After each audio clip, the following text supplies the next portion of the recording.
भैया जी कहीं में बातचीत का सिलसिला एक बार फिर हम स्टूडियो से शुरू करेंगे और हमारे साथ मेहमान होंगे, लेकिन बातचीत का सिलसिला शुरू करें उससे पहले कुछ जरूरी बात। जी हां, सबसे बड़े संकट पर पहले सबसे पहले नजर। 23 नए मामले देश में और कोरोना वायरस के आज जुड़े 137 कुल मामले। तीसरी मृत्यु या डेथ जो है कोरोना वायरस की देश में रिपोर्ट की गई महाराष्ट्र से। ये तमाम सारी बातचीत, लेकिन इन सब के बीच में जो सबसे महत्वपूर्ण पहलू है वो ये कि आखिर ये जो हफ्ता शुरू है और अगला हफ्ता जो लोग कह रहे हैं कि इस बीमारी में सबसे महत्वपूर्ण है, और अगर ये 2 हफ्ते हम बेहतर ढंग से तैयारी कर लें या तैयार हैं हम तैयार हैं तो फिर इससे बेहतर तरीके से निपटा जा सकता है इस बीमारी से। और यही हमारी जिम्मेदारी है। एक पर्टिकुलर अगर बात करें हम अपने एक सिंगल पर्सन की, तो कैसे, ये बहुत बड़ा सवाल है कि कैसे हम इसमें कड़ी बन सकते हैं। लोग कह रहे हैं ये एक चेन है, हम आपस में जुड़ते चले जाते हैं, एक चेन है। इस चेन को अगर हम तोड़ दें, यानी हम अपने को अलग रखें और जो सारे प्रिकॉशंस हैं वो लेते रहें, तो बहुत कुछ इस पर काबू पाया जा सकता है। इस पर आज सबसे पहले हम रोज जो बात करेंगे, सबसे पहले इसी विषय पर बात करेंगे, कोरोना पर। फिर हम आगे बहस की तरफ मुड़ेंगे, क्योंकि जिम्मेदारी हमारी बहुत सारी। लेकिन मुझे मालूम है कि मैं इस वक्त कैनॉट प्लेस से शो नहीं कर रहा हूं। बहुत सारे लोग मुझे कॉल भी करते हैं, मैसेज भी करते हैं, उनकी अपनी कुछ समस्याएं जिनको लेकर वो रोज शो में आते रहे हैं। मैं कोशिश करूंगा कि इसमें धीरे धीरे वो सारी चीज़ें अकोमोडेट करें। कोई नंबर आपके पास पहुंचे, उस नंबर के जरिए आप उससे संपर्क कर सकें और हम आपकी बातें जो आप हमें मैसेज के जरिए भेजें, हम आपकी बातें उनको रख सकें, उनको एड्रेस कर सकें। बहरहाल जो बात सबसे महत्वपूर्ण है जिसके बारे में हमने आज बातचीत शुरू करी, वो थी कोरोना वायरस को लेकर, और डॉक्टर्स जो क्या कुछ कह रहे हैं, कैसे इससे निपटना है और किस तरह से ये महत्वपूर्ण है। ये 2 हफ्ते वो बहुत जरूरी है। इस पर हमारे बातचीत हुई डॉक्टर से, और डॉक्टर अनुराग महाजन जो कि इंटरनल मेडिसिन में है, उनका क्या कहना था ये बहुत महत्वपूर्ण है। डॉक्टर साहब हमारे साथ जुड़ने के लिए बहुत बहुत शुक्रिया। सबसे पहले हम यहीं से शुरुआत कर रहे हैं। हम ये जानना चाहते हैं ये 2 हफ्ते कैसे महत्वपूर्ण हैं और हमें क्या सबसे ज्यादा जरूरी कदम उठाने हैं। डॉक्टर अनुराग महाजन। देखिए जी, ये वो फेज़ है जिसमें ये बीमारी तेज़ी से फैल सकती है एक समाज में, एक देश में, क्योंकि इसी फेज़ में एक आदमी से दूसरे आदमी में इन्फेक्शन फैलता है। तो उस हिसाब से अगर हम ये समझना चाहें कि कितना खतरनाक है, मैं इसे खतरनाक शब्द से नहीं बोलना चाहूँगा, पर हाँ जाहिर सी बात है इसमें थोड़ा बहुत पैनिक होना चाहिए। मैं ये नहीं कह रहा हूँ पैनिक क्रिएट किया जाए, जब तक ये एक बहुत स्वाभाविक सी हम लोगों की टेंडेंसी होती है कि जब तक किसी चीज़ में बहुत ज़रूरत ना दिखे, हल्का सा पैनिक ना दिखे, तो हम लोग उस चीज़ को बहुत अच्छे से उसको फॉलो नहीं करते हैं। तो इस समय ये बहुत ज़रूरी है कि जो भी सरकार कुछ नियम ला रही है, जो कि बहुत सारी संस्थाएँ बहुत सारा कुछ हमें बता रही हैं कि क्या करने से ये इन्फेक्शन रुकेगा या कम फैलेगा, उनको फॉलो करना हमारे लिए एक बहुत ही ज़रूरी चीज़ है। वरना हमारे सामने एग्जाम्पल है इटली का, जहाँ पर पहला केस जब शुरू हुआ, डायग्नोस हुआ, तकरीबन उसी के 10 दिन के अंदर हिंदुस्तान में भी वो डायग्नोसिस हुआ। पर इटली आज 21,000 से ऊपर केस मैनेज कर रहा है। आज हमारे पास पॉजिटिव 125 के करीब ही हैं। तो एक बहुत बड़ा फ़र्क ये ज़रूर है जो हमने फ़ेज़ 1 और 2 में किया है, जिसमें हमें सरकार को बहुत ज़्यादा इसमें शाबाशी देनी चाहिए। ये उनके बहुत अच्छे प्रयत्न हैं, मीडिया ने भी अच्छा सपोर्ट कर रखा है। पर अब जो बारी है वो बड़ी बारी हम आम आदमी की है, जो इस चीज़ को समझें और एक एक छोटी छोटी हरकत को अपने रोज़ के आचरण में डालें, जिससे कि ये स्प्रेड कम से कम हो सके। डॉक्टर साहब, जैसे जिम्मेदारी की बात थी, मैंने कहा कि खासतौर से एक चैनल की जिम्मेदारी के तौर पर मैं ये कहना चाहता हूँ, हम लोगों ने गेस्ट बुलाना बंद कर दिए। जैसे अब आप जो भी हम बात करेंगे, अभी बहस शुरू होने वाली है, हमारे साथ 6 या 7 गेस्ट मौजूद रहेंगे जिनसे हम बहस या बातचीत करेंगे। तो वो सारे लोग अपने घर पे या कहीं ऐसी जगह के हैं, प्लेस पे हैं जहाँ से वो हमसे जुड़ेंगे, लेकिन वो मेरे पास नहीं आ रहे हैं, या हम जैसे रोज बहस करते थे कैनॉट प्लेस में, वो वहाँ पे बहस नहीं कर रहे हैं। लेकिन सबसे महत्वपूर्ण चीज़ बात जो ये कही जा रही है, ये 4th और 5th फेज जैसी बात आ रही है, तो ये क्या है, ये महत्वपूर्ण चीज़ क्या है, ये 4th और 5th फेज?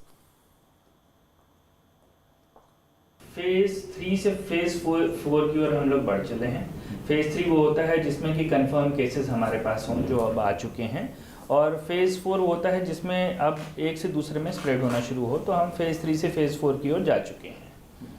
और फेज़ 5 वो होता है जिसमें कि वो लंबा समय तक परसिस्ट कर सकता है।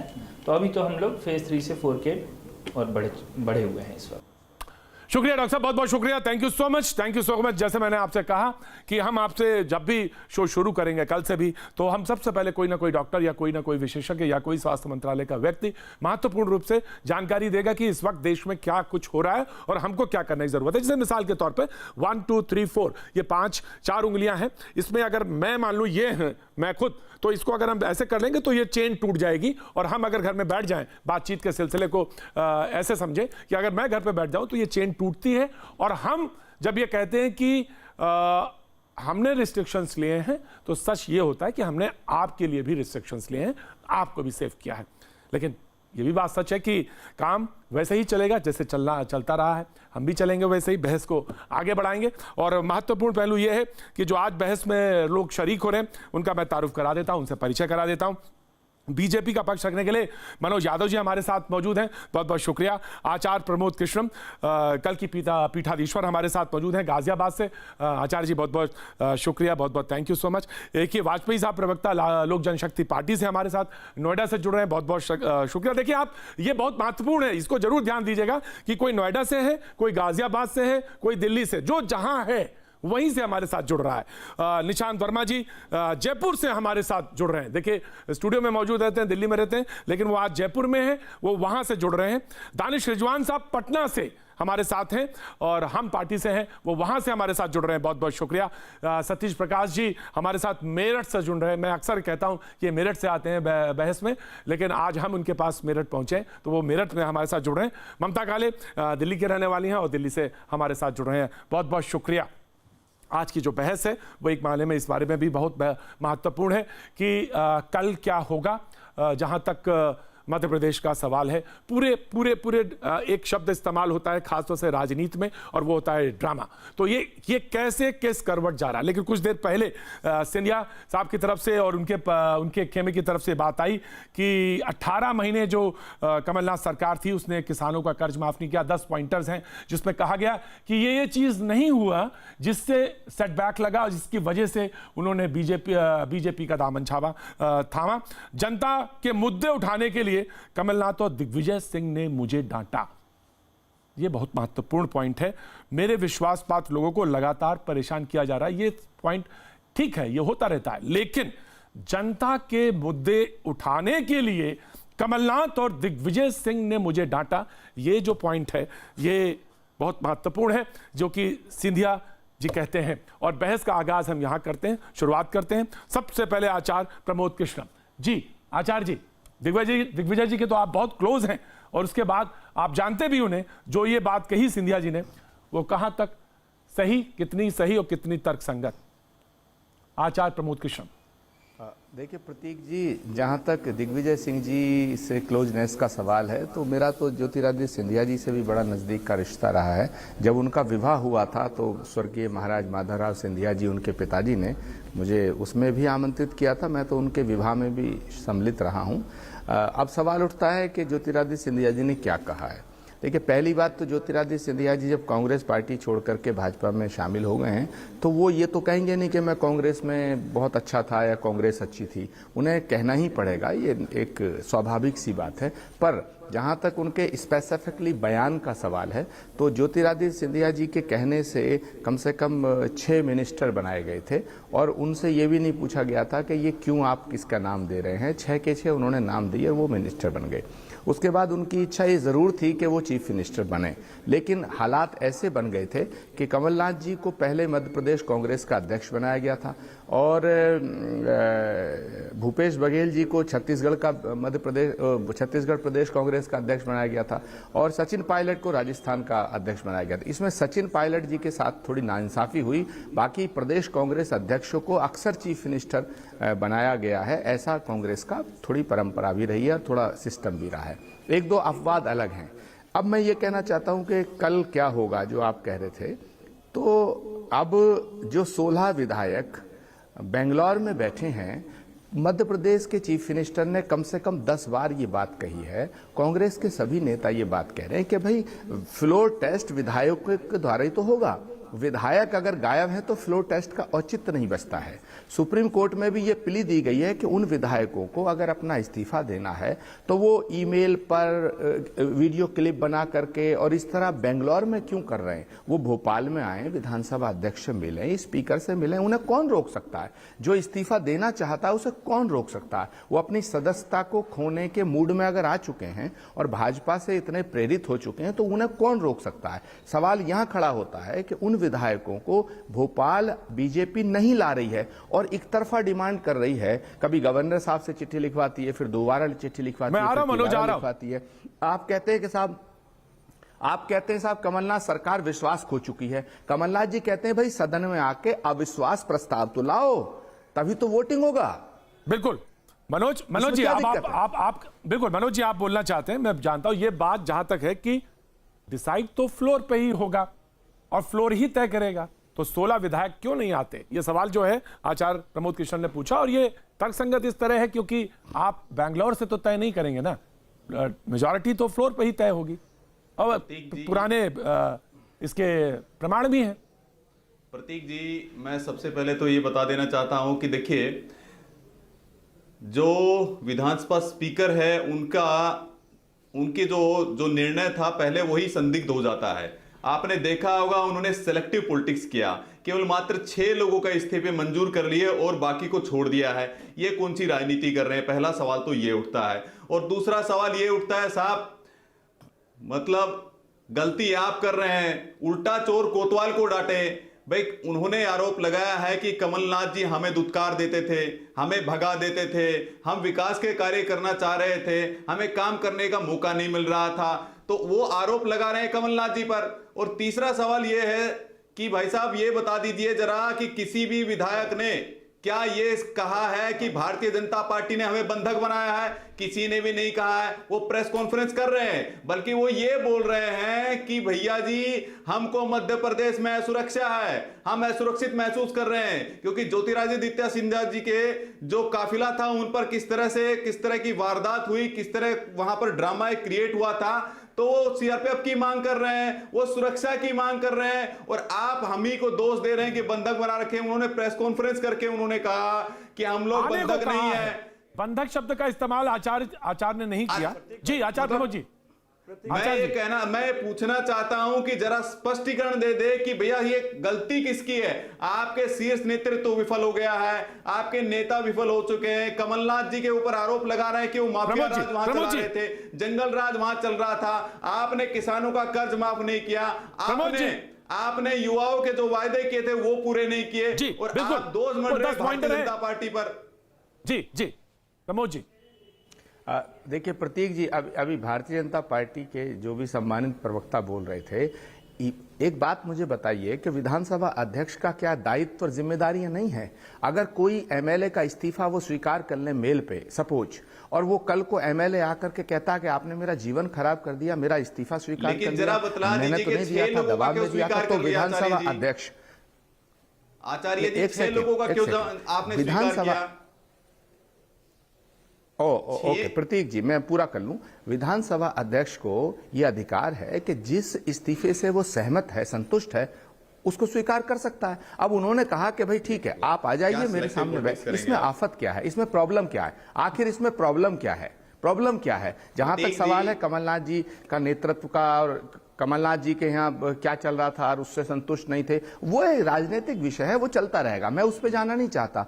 कमलनाथ जी की नीतियों से आप संतुष्ट नहीं है, आप पार्टी छोड़ के जा रहे हैं, ये भी आपको अधिकार है। कांग्रेस पार्टी के नेतृत्व से संतुष्ट नहीं है, आप पार्टी छोड़ के जा रहे हैं, ये तो जनता भविष्य में देखेगी, इसका फैसला होगा कि आप नीतियों से संतुष्ट नहीं थे इसलिए जा रहे थे, या पद की लालसा और किसी और लालच में जा रहे थे, या दबाव में जा रहे थे। It will be decide by later, बाद में देखा जाएगा। लेकिन मैं आज ये कह रहा हूं कि क्या कोई भी अदालत, कल सुप्रीम कोर्ट में बहस होगी, मुझे उम्मीद है और मैं अपेक्षा भी करता हूं, मुझे उम्मीद है कि सुप्रीम कोर्ट भी यह जरूर कहेगा कि विधायकों को ले जाकर के विधानसभा में बहुमत का परीक्षण होना चाहिए, शक्ति परीक्षण होना चाहिए। शक्ति परीक्षण किसका? पहलवान है नहीं अखाड़े में। मनोज बहुत जल्दी। प्रतीक जी, सबसे पहले स्पष्ट कर दूं कि देखिए किस तरह से आचार्य जी विधानसभा अध्यक्ष को किस तरह से डिफेंड कर रहे हैं। उनको संवैधानिक अधिकार है फ्लोर टेस्ट कराने का और इस्तीफा लेने का, लेकिन मैं इनसे पूछना चाहता हूं कि आप सिलेक्टिव पॉलिटिक्स कर रहे हैं, आप कोरी राजनीति कर रहे हैं और आक्षेप लगा रहे हैं भारतीय जनता पार्टी पर। आप 6 लोगों का इस्तीफा मंजूर कर ले रहे हैं लेकिन बाकियों का नहीं कर रहे हैं और फिर दोषारोपण कर रहे हैं भारतीय जनता पार्टी पर। देखिए सीधा सीधा स्पष्ट ये संकेत है, नैतिकता के आधार पर कमलनाथ जी को त्यागपत्र देना चाहिए और उनके पास अल्पमत की सरकार है। और माननीय सुप्रीम कोर्ट भी कल कहीं ना कहीं निश्चित रूप से 48 घंटे का या 24 घंटे का उनको समय देने वाला है, जबकि इन्होंने क्या किया, उन्होंने कोरोना का बहाना लेकर के 26 तारीख तक स्थगित कर दिया सदन को। जी दानिश रिजवान। देखिए प्रतीक भाई, 2-3 चीजें बड़ी गंभीर है और जिस पर गौर करने की जरूरत है। अगर भारतीय जनता पार्टी की तरफ से इस तरह का कोई काम किया जाता है तो तमाम लोग कहते हैं कि अमित शाह जी का ये मास्टर स्ट्रोक है, लेकिन अगर हम संवैधानिक मर्यादाओं के साथ कोई काम करते हैं तो ये सीधे तौर पे कहते हैं कि नौटंकी कर रहे हैं, स्पीकर गलत कर रहे हैं, स्पीकर सही कर रहे हैं। ये मुझे बड़ा दोहरा चरित्र लगता है। अभी मैं मनोज भाई की तमाम बातों को सुन रहा था, उन्होंने जिक्र किया कि सिंधिया जी कह रहे हैं कि किसानों के लोन माफी का जो मामला था वो पूरा नहीं किया कमलनाथ जी की सरकार ने। 2 महीने पहले का सिंधिया जी का ट्वीट है, उस ट्वीट में वो खुद कह रहे हैं कि मैंने किसानों का जो कर्ज था वो कर्ज तमाम माफी कर दिया है। ये मेरा ट्वीट नहीं था, सिंधिया जी का है। मतलब साफ है कि सिंधिया जी अपने आप को राज्यसभा में भेजने के लिए सबसे बड़ा जो झूठ का जो कारोबार है उन्होंने अभी से भारतीय जनता पार्टी में आते साथ शुरू कर दिया है। और एक चीज देखिए जो काफी गंभीर विषय है और इस पर गौर करने की बात है, सदन के अंदर की पूरी जवाबदेही स्पीकर की होती है और ये भारत के संविधान में और संसदीय मर्यादाओं के साथ किया गया कार्रवाई जो स्पीकर साहब कर रहे हैं वो कर रहे हैं। तो इस पर अगर किसी तरह का कोई आपेक्ष होता है और कोई सवालिया निशान खड़ा होता है तो ये मुझे नहीं लगता है कि कहीं से कहीं जायज है। एक चीज आपने देखा है कि आजाद भारत में पहली बार आधी रात को एक गठबंधन होता है और उसके बाद सरकार सुबह सुबह उठते साथ बना ली जाती है। उस पर भारतीय जनता पार्टी के प्रवक्ता लंबी चौड़ा भाषण दे रहे थे और तमाम टेलीविजन स्क्रीन पर बैठ के कह रहे थे कि अमित शाह जी का मास्टर स्ट्रोक है। लेकिन जैसे फिर शिवसेना और कांग्रेस के साथ अलायंस हुआ, ये कहने लगे भाई संविधान खतरे में हो गया, देश में क्या हो रहा है, कांग्रेस क्या कर रही है। देखिए आरोप प्रत्यारोप लगाना पॉलिटिकल पार्टीज की जवाब है। ठीक है मनोज ठीक है, बिल्कुल ठीक है। मैं जल्दी ले लूंगा, उसके बाद बहस की तरफ बढ़ूंगा। मनोज जी संविधान की दुहाई देने वाले स्पष्ट मैं उनको संकेत दे देता हूं, बता देता हूं, इतिहास को खंगाल लीजिए। आज तक 124 बार राष्ट्रपति शासन लगा है, जिसमें कांग्रेस ने 88 बार, सबसे ज्यादा बार राष्ट्रपति शासन लगाया है। और माननीय इंदिरा गांधी जी ने तो क्या हस्र कर दिया था, संविधान को बंधक बना लिया था। 50 बार इंदिरा गांधी जी ने लगाया था। और मैं स्पष्ट कर दूं, आप 1959 को याद कर लीजिए, जवाहरलाल नेहरू जी, आप 1959 को याद कर लीजिए। निर्दलीय विधायकों के लिए, निर्दलीय विधायकों का साथ लेकर कम्युनिस्टों की सरकार गिरा दी थी आपने केरला में। 2005 को याद कर लीजिए, आपने बिना कुछ किए ही रात में ही सरकार गिरा दी थी। बिहार को याद कर लीजिए, सिप्ते रजा को याद कर लीजिए 2005 को, याद कर लीजिए 2005 को, झारखंड को याद कर लीजिए, शिबू सोरेन जी की सरकार आपने बना दी थी। अर्जुन मुंडा जी को, अब अर्जुन मुंडा जी को आपने अपदस्थ कर दिया था। बिल्कुल इतिहास बहुत लंबा है, ये सब मत बताइए। और दूध का दूध पानी का पानी हो जाएगा। सुप्रीम कोर्ट सर्वोच्च न्यायालय निश्चित रूप से कल फैसला करने वाला है। निशान जी को ले लेते हैं, पैनल में निशान जी भी मौजूद है। देखिए राज्यपाल महामहिम इसके संरक्षक है, संवैधानिक पद पर बैठे हैं, उन्होंने भी कहा है, बिल्कुल मनोज, बिल्कुल मनोज, 3 बार बोला है, रिमाइंड कराया है। लेकिन बिल्कुल मनोज, संविधान की दुहाई देने वाले और कानून की दुहाई देने वाले और संविधान की रक्षा और रक्षण की बात करने वाले आज संविधान बहुत जल्दी क्विक पॉइंट रखिएगा, निशान जी से बात जाना है, वेरी क्विक पॉइंट, संविधान को मानने को तैयार है। प्रमोद कृष्ण जी बहुत जल्दी से, प्रमोद जी कुछ बोलना चाह रहे हैं। प्रमोद जी। हाँ देखिए विधानसभा अध्यक्ष हो या महामहिम राज्यपाल हो, दोनों संवैधानिक पद हैं, लेकिन इस देश ने देखा है कि कैसे राज्यपाल अपना पक्षपातपूर्ण रवैया अपनाते हैं। मध्य प्रदेश के गवर्नर ने जो किया है वो बहुत अच्छा किया है, लेकिन क्या वो एक बार ये नहीं कह सकते थे बीजेपी के नेतृत्व से कि वो 16 एमएलए लेकर के आओ, फ्लोर टेस्ट कराओ। महाराष्ट्र के गवर्नर ने आधी रात को फैसला ले लिया, सुबह 4 बजे ओथ करा दी। ये क्या है, ये क्या है? गोवा में क्या हुआ, गोवा में क्या हुआ जी, सब देखा। इसलिए गोवा का प्रतीक जी अभी दुहाई दे रहे थे ना मनोज जी, कि भाजपा ने संविधान की धज्जी नहीं उड़ाई। गोवा में 17 एमएलए जीते कांग्रेस के, 13 जीते बीजेपी के, सरकार बनाई बीजेपी ने। मणिपुर में क्या हुआ, कर्नाटक में क्या हुआ, महाराष्ट्र में क्या हुआ? हमाम में सब नंगे हैं, हमाम में सब नंगे हैं। भारतीय जनता पार्टी अपनी बेईमानी को मास्टर स्ट्रोक कहना छोड़े। उत्तर प्रदेश याद कर लीजिए, अंबिका वाजपेयी जी, कैसे आपने जगदम्बिका पाल की वाजपेयी जी, वाजपेयी जी 2017 में गोवा उन्हीं जगदम्बिका पाल के मामले में आपने भाजपा में ले लिया। देखिए प्रतीक, वाजपेयी जी, वाजपेयी जी गोवा के मामले में, गोवा प्रकरण में सुप्रीम कोर्ट ने एक टिप्पणी की थी, आपकी इजाजत हो रिजवान, फ्लोर टेस्ट से सारी शंकाएं दूर हो जाती हैं और जो नतीजा आएगा उसे लोकतांत्रिक प्रक्रिया को भी विश्वसनीयता मिल जाएगी। ये सुप्रीम कोर्ट की बात है 2017 में गोवा के संदर्भ में कही, तो टेस्ट तो फ्लोर पे ही होगा। नहीं, इसमें फ्लोर पे होगा, इसमें कोई दो राय नहीं है। एसआर बोमई साहब का जो केस था 9 जजेस का, उसमें ये एस्टेब्लिश है और उसको रिपीटेडली कंफर्म किया है, उसमें दिक्कत नहीं है। दिक्कत यहाँ क्या है कि स्पीकर का जो कंडक्ट है वो उस पर क्वेश्चन मार्क लग रहा है। उसमें कारण क्या है कि एक तो इस्तीफा जो देना, एक सेकंड, अरे रुकिए, सच नहीं दिखाई दे रहा है। अरे भाई नहीं भाजपा, अरे नहीं, सत्य, हम सत्य बोलते हैं। देखिए हम कहीं भी खड़े हो लेकिन सत्य बोलते हैं पूरी तरीके से। देखिए दिक्कत ये है कि अरे सुनिए ना, स्पीकर साहब ने अगर 22 आदमियों ने इस्तीफा भेजा है तो उसमें से 6 कैसे चुनोगे आप? एक तो ये गड़बड़ है मामला। अगर 6 का एक्सेप्ट किया तो 16 का भी करिए, अदरवाइज वो डिफेंड करने वाला केस नहीं है। एक तो ये है। दूसरा ये है कि जब सिचुएशन सबको मालूम है उसके बावजूद आप फ्लोर टेस्ट क्यों नहीं कराएंगे? कभी कोरोना के बहाने पे डेट लगाएंगे, और स्पेसिफिकली जब गवर्नर साहब 2 बार कह चुके हैं, संदेश देने की पावर है। आर्टिकल 175(2) में गवर्नर को पावर है कि वो संदेश भेजे, और जो संदेश गवर्नर का होगा वो स्पीकर को कंसीडर करना पड़ेगा। ये बड़ा साफ लिखा हुआ है। तो स्पीकर साहब क्यों नहीं फ्लोर टेस्ट करा रहे? अब आइए तीसरी बात पे कि जब बार बार वीडियो के माध्यम से स्टेटमेंट दे रहे हैं कांग्रेस के 16 विधायक कि भाई हम इस्तीफा दे चुके हैं, हम बंधक नहीं है, तो उसको क्यों नहीं माना जाता? वो अगर नहीं जाना चाहेंगे 16 तो क्या आप उनको जबरदस्ती कहेंगे? किसी को कोई पावर नहीं है।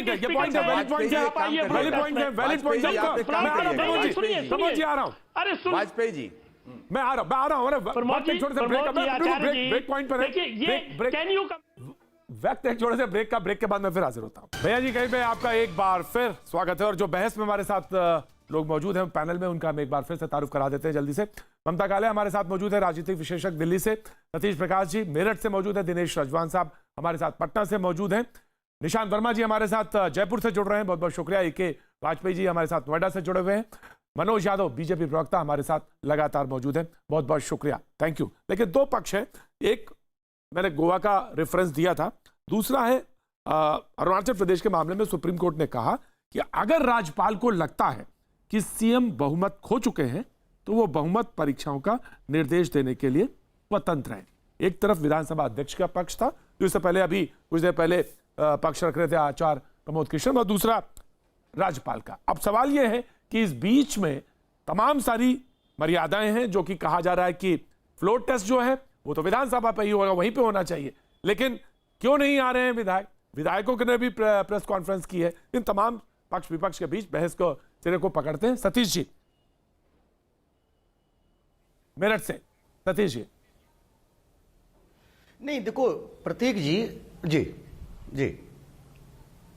नहीं प्रतीक जी, देखो आप एक 2 चीजें मानिए कि अगर विधानसभा अध्यक्ष हो या किसी भी स्टेट के राज्यपाल हो, आमतौर पे ऐसे लोगों की जो पृष्ठभूमि है, विधानसभा अध्यक्ष तो प्योर पॉलिटिकल है ना, लेकिन राज्यपाल भी आमतौर पर पॉलिटिकल पार्टियों से आए हुए लोग ही हैं, और ये आपको लगता है कि उनका काम जो है वो डायरेक्टली जो है राष्ट्रपति के रिप्रेजेंटेटिव है, सरकार के रिप्रेजेंटेटिव नहीं है। उनका काम है कि अगर किसी स्टेट के अंदर कोई भी गैर संवैधानिक कार्य हो रहा है तो संवैधानिक व्यवस्था को पुनर्स्थापित करना है। लेकिन आमतौर पे आप देखेंगे, चाहे वो गोवा में हो, चाहे वो मध्य प्रदेश में हो, चाहे वो महाराष्ट्र में हो, या यही कश्मीर में हो, सतपाल मलिक जी ने वही पार्टी अगर बीजेपी के साथ सरकार मिलाकर के बनाना चाहती है तब राज्यपाल का व्यवहार अलग है। अगर वहां राजनीतिक गठबंधन चेंज होता है तो वहां राज्यपाल का व्यवहार चेंज हो जाता है। यही आपका रात के गुप्त अंधेरे में महाराष्ट्र में आपने यही सब किया।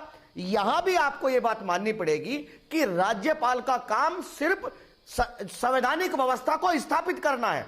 वो उनको यह भी करना चाहिए था कि अगर वो ये निर्देशित कर रहे हैं कि विधानसभा, क्योंकि अगर आपको बहुमत साबित करना है तो वो विधानसभा के फ्लोर के ऊपर ही होगा, और विधानसभा कहीं ना कहीं विधायक चाहिए ना। तो राज्यपाल महोदय जी को अगर कांग्रेस का ये आरोप है, इसके लिए बीजेपी को भी कहना चाहिए था कि आप जो है, जो आपने जो विधायक हैं जिनको बंधक ही कहेंगे अब तो, है ना, और आप देखिए बंधक ये व्यवस्था कहीं ना कहीं गलत है।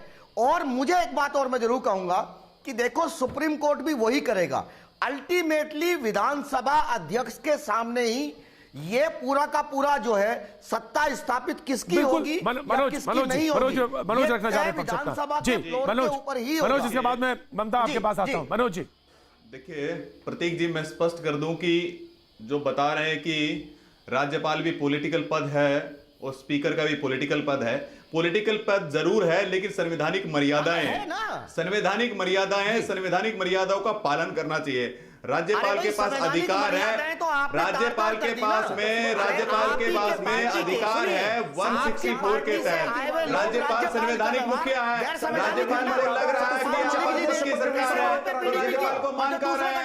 दूसरा बात ये मुझे जरा बतलाइए कि जो आपके स्पीकर है, जो आपके स्पीकर है, उन्होंने सिलेक्टिव इस्तीफे को स्वीकार किए, सिलेक्टिव इस्तीफे स्वीकार क्यों किए, सिलेक्टिव इस्तीफे को स्वीकार किए। आपकी क्या संवैधानिक सरकार थी या नहीं थी? संविधान के आपने गोवा में कैसे कह दिया? संविधान के मुखिया है, संविधान के मुखिया होने के नाते उनका अधिकार है और उन्होंने बर्खास्त नहीं किया है। सरकार को बर्खास्त नहीं किया है। सतीश जी सरकार को बर्खास्त नहीं किया है। अल्टीमेटम दिया है, 3 बार उनको रिमाइंडर भेजा है। उसके बावजूद भी अगर नहीं सुन रहे हैं तो मुझे बताइए कि हम लोग संवैधानिक मर्यादाओं का पालन कर रहे हैं कि नहीं कर रहे हैं।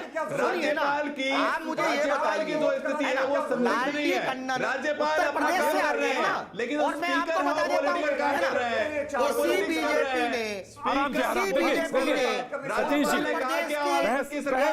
देखिए इसमें बार-बार बीएसपी के विधायक टूटे, सीरीज में विधायक टूटे। सतीश जी आराम, सतीश जी एक एक करके मुझे जरा बताइए सतीश जी आपने पॉइंट रखा। हमने कोई संविधान का सतीश जी आपने पॉइंट मर्यादाओं के तहत ही हम लोग संवैधानिक मर्यादाओं के तहत हम उसका पालन कर रहे हैं। राज्यपाल जी निशांत जी बर्खास्त किया गया, सरकार को बर्खास्त नहीं किया, सरकार को बर्खास्त नहीं किया साहब, सरकार को बर्खास्त नहीं किया है। सरकार को पूछा है, कमलनाथ जी को बोला गया है कि कमलनाथ जी नहीं निशांत जी बात को बहुत दूर तक मत ले जाइए। आपको न्याय तुरंत मिल जाता है ना। नहीं ऐसा नहीं, सबको न्याय न्याय के दरवाजे सबके लिए बराबर। निशांत जी संविधान पर विश्वास नहीं, मुझे सतीश जी न्याय के लिए सबके दरवाजे बराबर है। न्याय के लिए नहीं सतीश नहीं सतीश जी निशांत के पास आना चाहूंगा। रंगनाथ मिश्र के बारे में आप क्या कहेंगे? रंगनाथ मिश्र के बारे में क्या कहेंगे जिन्होंने 1984 के दंगों में क्लीन चिट दिया था? उनके बारे में कुछ नहीं कहेंगे आप, उनके बारे में आपका एक शब्द नहीं निकलेगा। बैठ करके संविधान की दुहाई देते हैं। जरा संविधान के इतिहास को पढ़ लीजिए, इतिहास को पढ़ लीजिए। वकील भी थे और न्याय व्यवस्था से उनकी कहीं ना कहीं रिजवान वन बाय वन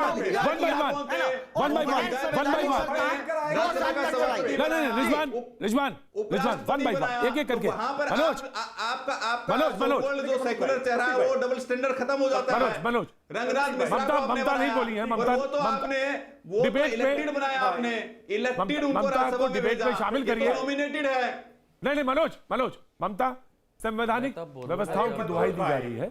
संवैधानिक रिजवान दानिश भाई उनकी पार्टी को कैसे तोड़ा था आप लोगों ने, वाजपेयी जी जानते हैं। हार्ट अटैक हो वाजपेयी गया जी था का आप रामविलास रेफरेंस पासवान दे को। रहे हैं। प्रतीक जी, मैं जरा रामविलास बतला पासवान को तोड़ा दूं, ये था आप कांग्रेस लोगों की ने। नैतिकता वो कहां तो चली गई थी वाजपेयी जी अच्छे से 1999 में। वाजपेयी जी कहते निशांत हैं वर्मा। पार्टी को इन्होंने जरा बताइए तो। 1999 में गिरधर मनोज आराम से। निशांत वर्मा हमारे साथ जुड़ रहे हैं। निशांत, सवाल यह था कि संवैधानिक मर्यादाओं का उल्लंघन हो रहा है। सुप्रीम कोर्ट में कल है मामला, सारे पक्षों को सुना जाना है। सवाल यह कि रेफरेंसेस दिए जा रहे हैं, फ्लोर पे ही टेस्ट होना, ये तो सबको मालूम है वो महीने। अब एक पक्ष ये कहता है कि सबसे ज्यादा दोषी तो कमलनाथ जी हैं। वो किस तरह से, क्योंकि वो तो एक तरह से नैतिकता के हिसाब से देखा जाए तो वो अपनी पक्ष जो है खो चुके हैं, उन्हें इस्तीफा दे देना चाहिए।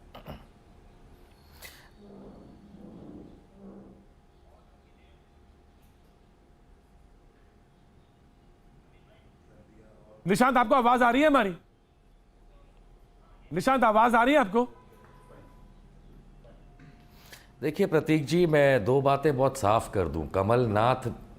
कमलनाथ नैतिकता खो चुके हैं, मध्य प्रदेश की सरकार नंबर खो चुकी है, ये सब बातें दूर तक देखने में बड़ी अच्छी सी लगती हैं।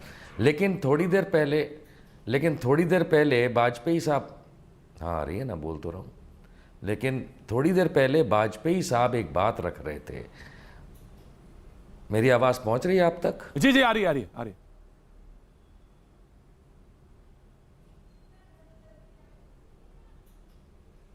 मेरी आवाज शायद पहुंच नहीं रही वहां तक।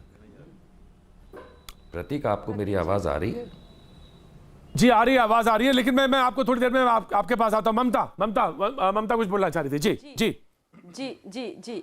प्रतीक जी, सबसे पहले तो आपको मैं बहुत ही साधुवाद देना चाहती हूं कि भैया जी कहीं जैसा लोकप्रिय शो और उसके लोकप्रिय एंकर प्रतीक जी ने यह निर्णय अपनी सामाजिक जिम्मेदारी को ध्यान में रखते हुए, कोरोना वायरस को मद्देनजर रखते हुए लिया और अपने पूरे कार्यक्रम का ही आपने फॉर्मेट बदल दिया। आपको उसके लिए बहुत बधाई और बहुत धन्यवाद भी। आप करना जरूरी है, करना जरूरी है। थी जी, बिल्कुल आप चाहते तो 20 लोगों के साथ कर सकते थे, लेकिन आपने अपनी जिम्मेदारी समझी, उसके लिए बहुत धन्यवाद। अगर ऐसा ही एटीट्यूड सबका रहेगा तो कोरोना वायरस की क्या बिसात की वो हमारे लिए कुछ कर जाए, पहली बात समझनी चाहिए जी। दूसरी बात मैं ये बोलना चाहती हूं कि अभी बात हो रही थी इस बारे में कि कांग्रेस पार्टी वाले या बाकी लोग राज्यपाल पर प्रश्न चिन्ह लगा रहे थे। मैं ये याद दिला देना चाहती हूं कि भारतवर्ष के अंदर केवल 2 ही दायित्व ऐसे हैं और 2 ही ऐसे महामहिम हैं, राष्ट्रपति जी और राज्यपाल जी, जो संविधान को बचाने की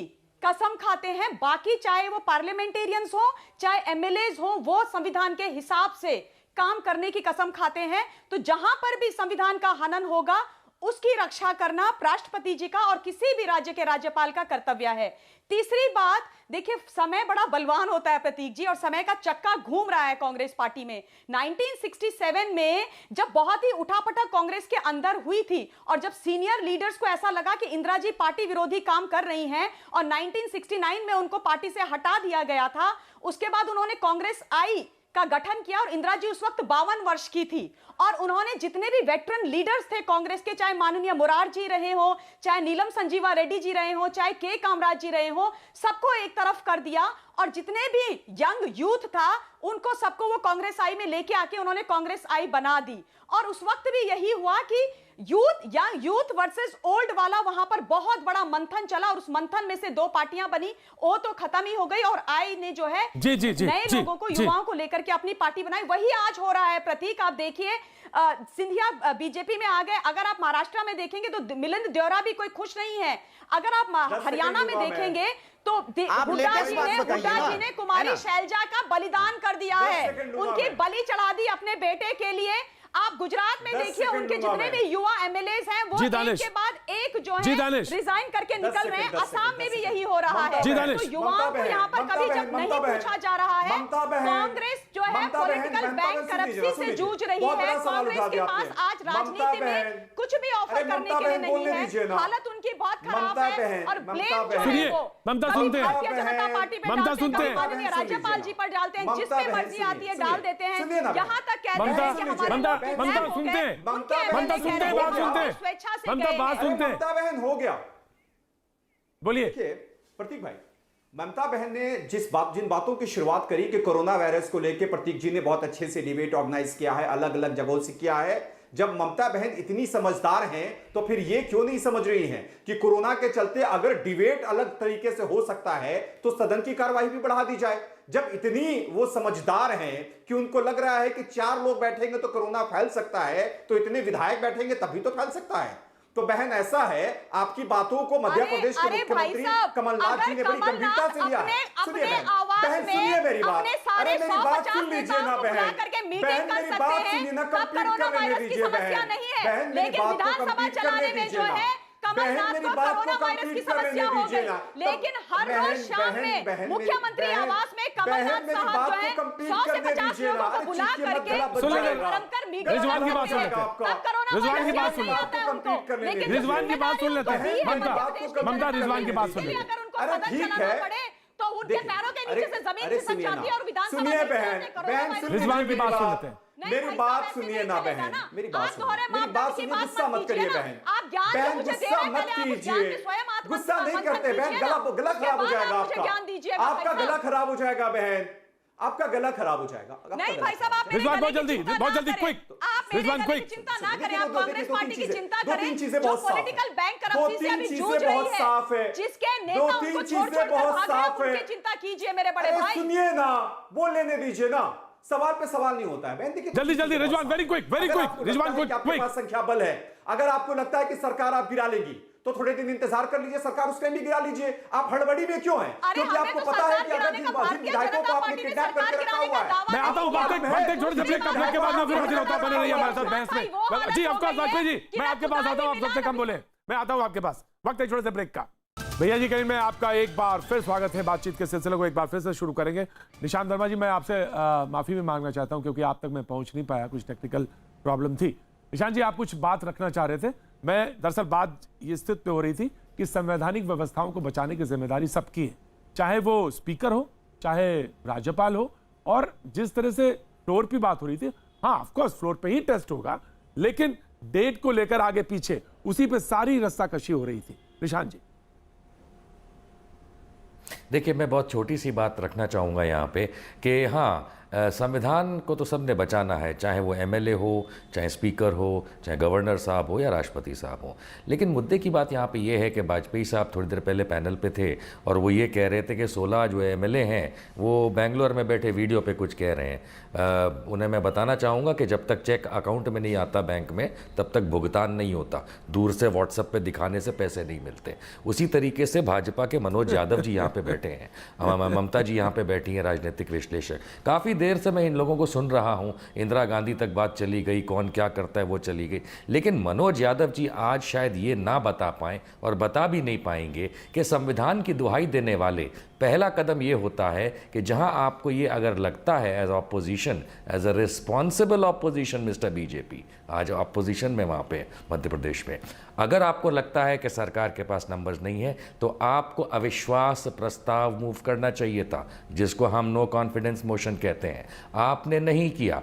आप राज्यपाल जी क्या कर रहे हैं वो थोड़ी देर के लिए आप पार्क कर दीजिए, वो अपना दायित्व निभा रहे हैं। राष्ट्रपति जी क्या करेंगे वो अपना दायित्व निभाएंगे, सुप्रीम कोर्ट क्या करेगा वगैरह वगैरह सब अपना दायित्व निभाएंगे। लेकिन आप जो कि सेकंड लार्जेस्ट पार्टी हैं मध्य प्रदेश के, आपको इतना बड़ा नंबर मिला है जो टॉप मोस्ट नहीं है, लेकिन आप कहते हैं कि आप सरकार शायद बनाने की होड़ में है।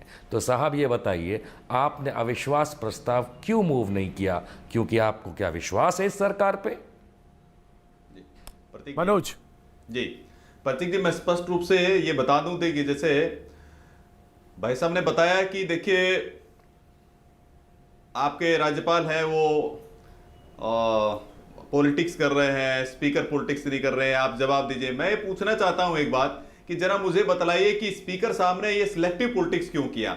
6 लोगों का क्यों ही त्यागपत्र स्वीकार किया, ये मुझे नहीं समझ में आ रहा हूं। दूसरा सवाल ये उठता है, ये मैं एक बार बात पूरी कर लेता हूं। देखिए क्या है, राज्यपाल जी ने अपनी मर्यादाओं का पालन किया है। राज्यपाल जी संवैधानिक मर्यादा का पालन समझ रहे हैं, वो उसकी मर्यादा को समझ रहे हैं। आपने देखा होगा ये उन्होंने नहीं किया जो 2005 में बूटा सिंह जी ने किया था बिहार में, या कांग्रेस की जब सरकारें थी तो क्या क्या हुआ था, किस तरह से रात भर में एक फैक्स के माध्यम से ही वहां पर राष्ट्रपति शासन लगा दिया जाता था। देखिए यहाँ पर जो भी हो रहा है राज्यपाल अपनी मर्यादाओं का ध्यान रख रहे हैं, और लेकिन जो नैतिकता की दुहाई दे रहे हैं, आप महाराष्ट्र में बड़ी बड़ी दुहाई दे रहे थे, साहब संविधान की हत्या हो रही है, देखिए क्या हो रहा है। अरे साहब यहां पर भी अल्पमत की सरकार है, आप नैतिकता के आधार पर क्यों नहीं इस्तीफा दे देते हैं? क्यों नहीं कमलनाथ जी बोल देते हैं कि मेरे पास बहुमत नहीं है? लेकिन क्या करें, आपको राजनीति करनी है तो राजनीति इसी तरह से करनी है, और कोई आपके पास तरीका नहीं है। और जो नैतिकता की दुहाई दे रही है, मैं प्रतीक जी एक छोटी सी बात कहना चाहूंगा। 2006 को याद कर लीजिए, मधु कोड़ा एक निर्दलीय विधायक को किस तरह से मुख्यमंत्री झारखंड का बना दिया गया था। गिरधर गोमांस जी को 1999 में उड़ीसा के मुख्यमंत्री को सीएम रहते हुए अटल बिहारी वाजपेयी जी की सरकार को एक वोट से गिरधर गोमांस जी को किस तरह से अनैतिकता के आधार पर सरकार को गिराया गया था। तो ये नैतिकता की दुहाई देने वाले, ये बड़ी बड़ी बातें करने वाले, भारतीय जनता पार्टी अपने दायित्व को समझती है। राज्यपाल संविधान का संरक्षण कर रहे हैं, यही कारण है कि 3 बार रिमाइंडर दिया गया, सरकार को बर्खास्त नहीं किया गया। नैतिकता की बार वो दुहाई ले रहे हैं, है ना। और आप ये मान के चलिए कि बीजेपी और बीजेपी के लीडर्स को भी ये बात मालूम कि आपके पास कि वो उनका जो व्यवहार है वो अनैतिक है। आप मान लीजिए आपके पास में जरा ये, अरे भाई नैतिकता की उम्मीद है वो भी बीजेपी से, कोई कर ही नहीं सकता। संख्या बल है क्या? आज का सबसे बड़ा मजाक है, संख्या बल है क्या? आपने उनके अविश्वास प्रस्ताव की बात नहीं करी। देखिए ना, देखिए प्रतीक जी, आज भारतीय राजनीति में हमने कहीं ना कहीं डिसाइड करना पड़ेगा। विश्वासघाती हुआ ना, केंद्र में बीजेपी है, हो सकता है कि भविष्य में 7.5 करोड़ जनसंख्या जो मध्य प्रदेश, निशांत कुछ कहना चाह रहे थे। सतीश पॉइंट कहिए अपना, सतीश पॉइंट कहिए सतीश। निशांत बहाना ले रहे हैं, मुझे बताइए, आज भी वो कामयाब नहीं है। जनसंख्या की चिंता नहीं है, 7 करोड़ मध्य प्रदेश के लोगों की चिंता नहीं है, डिसाइड करना पड़ेगा। 7 करोड़ मध्य प्रदेश के लोगों की चिंता नहीं है। सतीश आप अपनी सरकार बताने लड़ता है, कोरोना वायरस अगर का वो नाम लेकर के उस पार्टी को छोड़ करके दूसरी पार्टी में जाता है तो उसकी विधानसभा की जो या लोकसभा की सदस्यता खुद पे खुद खत्म हो जानी चाहिए। और एक बिल्कुल ठीक है। अगर वो अच्छा ये बताइए मनोज जी, ये बताइए आप माधवराव के पुत्र को क्या देने वाले हैं? आप क्या देंगे? बताइए आज की तारीख में आप ज्योतिरादित्य सिंधिया को क्या देंगे? आज तक बीजेपी ने किसी कांग्रेस के नेता को तोड़ के उसे कुछ नहीं दिया।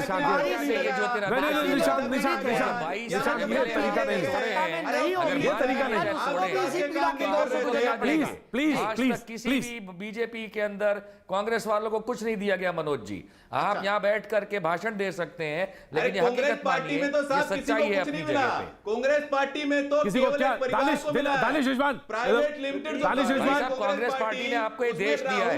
मैं कांग्रेस पार्टी का नहीं हूं मनोज यादव, लेकिन मनोज यादव जो आप खड़े हैं और इतनी आप बात कर सकते हैं, उसमें कांग्रेस और बीजेपी दोनों का योगदान है। तो कांग्रेस पार्टी ने क्या किया है? पहले कांग्रेस में मजा लेते थे, अब बीजेपी में मजा लेंगे। आप जैसे किसान के बेटे कोई पार्टी जो गरीब के बेटे हैं, मिस्टर यादव, उनका राजनीतिक लेकिन आपको ये बता दूं, जितनी बार भाजपा ये सवाल करती है कि कांग्रेस ने देश को क्या दिया है, में झांक के देखो, इतने लंबे 6 फुट के तुम तब हुए हो जब कांग्रेस का शासन चला और भाजपा ने बाद में शासन किया। लेकिन आपके अंदर एक परिवार तक लिमिटेड रहने वाली, एक परिवार तक रहने वाली, सीमित रहने वाली अपने पिताजी से पूछिए, चाचा से पूछिए, पड़ोसी से पूछिए कि कांग्रेस ने कैसे इस देश को बनाया। बीच में कोई भाजपा की सरकार आई जिसने उसको कायम रखा, और आज ये सरकार ये देश तोड़ने बैठी है। आप मत बताइए। ठीक है निशांत जी, मैंने सुना ममता जी, मैंने सुना ममता जी। प्रतीक जी, अभी बहुत बड़ी बड़ी बातें कांग्रेस पार्टी के बारे में मेरे दोस्त मित्र निशांत वर्मा जी कर रहे हैं और बोल रहे हैं कि क्या कहते हैं, कांग्रेस पार्टी ने बहुत किया है देश के लिए। हम सब जानते हैं, इतिहास में मैं ज्यादा जाना नहीं चाहती हूँ। वर्तमान की अगर मैं बात करूं तो अभी रिजवान भाई आपके चैनल पे, आपके शो पे प्रतीक जी ये बोलते हुए मुझे पाए गए कि कोरोना वायरस के बारे में वो बहुत चिंतित है और वो जो है लार्ज गैदरिंग्स नहीं चाहते। मैं इन लोगों से ये पूछना चाहती हूँ कि इन लोगों की बदौलत आज शाहीन बाग दिल्ली के अंदर, भारतवर्ष की राजधानी के अंदर बैठा हुआ है, और आज जब दिन में पुलिस भी वहां पर गई और कोरोना वायरस के चलते उनको हटाने के लिए, उनकी सुरक्षा की उनके माध्यम ध्यान में रखते हुए उनको हटाने की बात हुई तो वो वहां से हट नहीं रहे हैं। ये तुम्हारी जिम्मेदारी है, ये सामाजिक जिम्मेदारी शाहीनबाग वाले दिखा रहे हैं। आपने क्या कर लिया इसके बारे में आप बताइए ना रिजवान जी, आप बताइए ना वर्मा जी, आप लोगों ने क्या किया इस बारे में? उसको बंद नहीं कराती कोरोना वायरस से, तब तक ये शाहीनबाग वगैरह की बात। अरे सर उनके भले के लिए बोल रहे हैं। निशांत वर्मा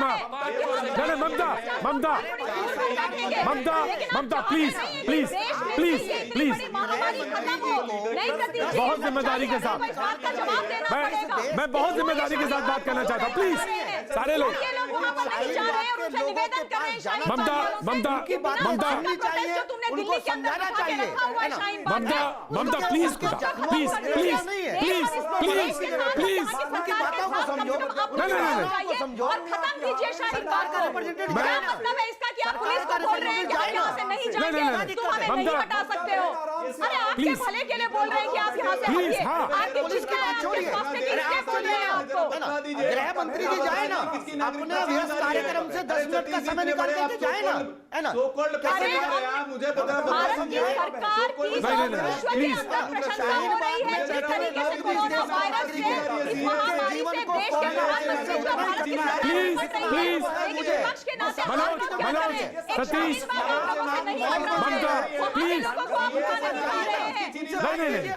किसी का कुछ हो गया देखिए निशांत जी, कोरोना वायरस में मर गए, उनको समझाइए, प्लीज सामाजिक जिम्मेदारी है क्या? समझाइए ना, प्लीज प्लीज राजनीति कर रहे हैं आराम से ये सो कॉल्ड सेकुलर लोगों की वजह से ये कि दिल्ली में इतना बड़ा एक हादसा हुआ, दिल्ली में बहुत बड़ा एक दंगा हुआ, ये इन्हीं लोगों का काम है। खत्म करें ये बिना बात का तमाशा। अरे सुनिए ममता काले जी, आप गृह मंत्री जी से समय लीजिए, बात के बैठे नहीं समय लीजिए, आप शाहीनबाग में गृह मंत्री जी को लेकर के जाइए, मुझे विश्वास है, मैं सबसे क्षमा मांगता हूँ, मैं सबसे क्षमा मांगता हूँ, प्लीज मैं सबसे क्षमा मांगता हूँ, प्लीज प्लीज नहीं, मैं सिर्फ एक बात कहना चाहता हूँ बहुत बहुत बहुत विनम्रता के साथ। अगर सदन लग रहा है तो उसकी कोई जिम्मेदारी है, उसके पीछे बहुत सारा उसके पीछे उसका पहुंच लॉजिक है। लेकिन अगर कोई बात ममता आप कह रही हैं तो बहस कहीं और थी, आपने उसको कहीं मोड़ा, लेकिन उसका कहीं प्रासंग जहां से आपने जोड़ा है कि क्यों नहीं कोरोना वायरस से। दानिश को जवाब देने दीजिए, मैं आपसे बहुत रिक्वेस्ट करता हूं, दानिश को जवाब देने दीजिए। दानिश है, दानिश वो आपके सवाल का जवाब देंगे वो। दानिश जी जी जी दानिश देखिए दो तीन चीजें बहुत साफ हैं।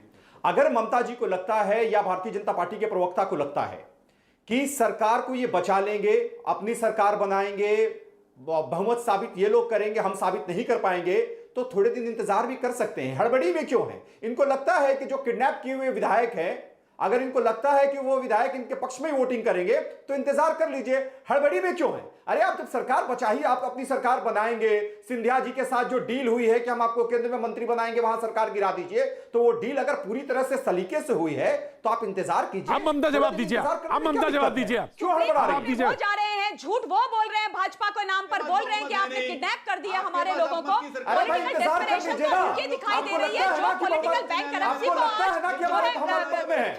आपको लगता है ना कि हम अल्पमत में हैं? अरे आपको लगता है ना कि हम अल्पमत में हैं? तो इंतजार कर लीजिए ना, किसने रोका है? आप सरकार बनाइएगा भाई, इंतजार तो किया है भारतीय जनता पार्टी ने।